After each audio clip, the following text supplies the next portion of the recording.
When did you first hear the name Bryan Kohberger? We got a tip via investigative genetic genealogy with the name Bryan Kohberger, and that enabled the investigators to start focusing their inquiries on him, and the evidence fell into place pretty smoothly after that. I mean, obviously it took some time, but that tip is what really broke open the case for us. Thompson pointed out that before December 19th of 2022, investigators had two pieces of evidence: a knife sheath found at the Moscow crime scene with a single source of DNA on it, and video of a white Elantra coming and going during the early morning hours outside the off-campus house. Take a look at your driver's license real quick if I could. According to Thompson, law enforcement did not track or use surveillance as Kohberger and his father drove to their family home in Pennsylvania.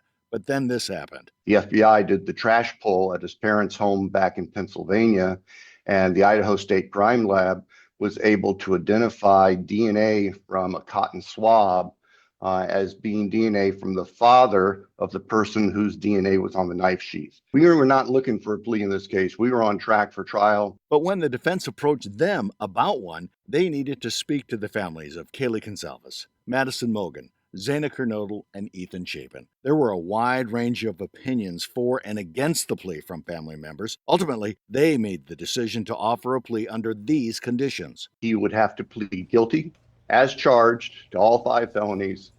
He would have to agree to waive appeals. That was crucially important because we wanted finality for these victims' families and not have them suffer from endless appeals, just re-victimizing themselves.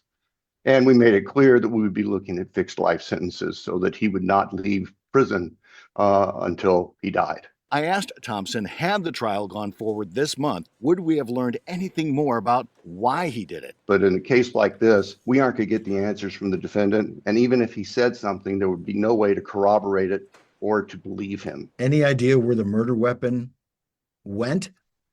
No, and I don't think we'll ever know. Idaho police have since released new video and photographs, but as far as Thompson goes, he has no plans to write a book about the man sitting in solitary confinement for the rest of his life at the Idaho State Correctional Center.